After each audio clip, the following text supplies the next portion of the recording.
I mean? You can put a label on a life, put a label on a lifestyle, you know? Put a label on how you wake up every morning and go to bed at night.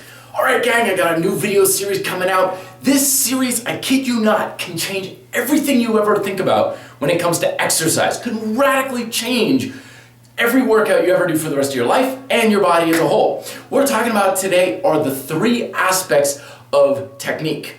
Now I've talked about this before where you must be a technician. You can't just throw blood, sweat, and tears into a workout and expect to get very far from it. Yeah, if you're a beginner, you'll get something because you're going literally from nothing to something. But after 6 months to a year or so, you're just going to have to be able to do whatever you're doing better rather than just working harder. As at some point, you can't work harder.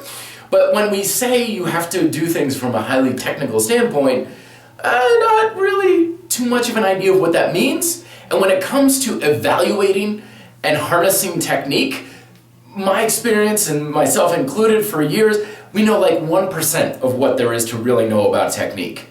And when it boils down to it, your technique on any exercise of any kind demands 3 things that you're concentrating on. Today we're focusing on number 1, position.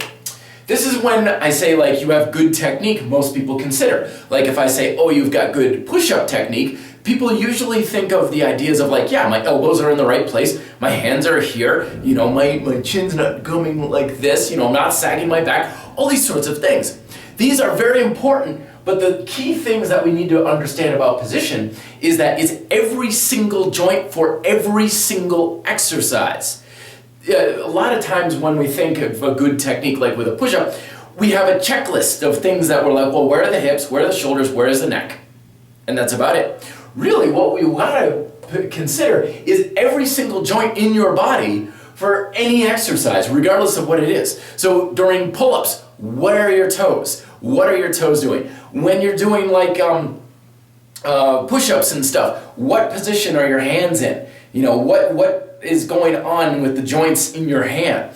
So this is one of the things that you have to really have a total body approach for, is where's the position of everything? And it's not just where are you starting, but where's the movement going on? Okay, so where do your elbows move when you're doing push-ups? Where does your chin go? So you can have a great position to start off, you can have a great position when you're at the top of a movement, but where are they moving to get there? So when we really break it down, we're talking about lots of different joints in position throughout an infinite range of motion.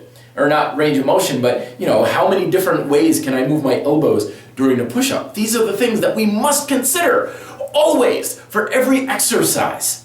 Now, when it comes to technique, most of the time, this is as far as most people get. It's like, well, where's my body position? That's what technique is. This is only maybe 30% of what makes a good technique. And in the next couple of videos, I'll be showing you what is more important, or just as important as the positions that you take during an exercise, which most people don't even consider, but it can make or break your exercise. Thoughts down below. Till then, be fit, live free.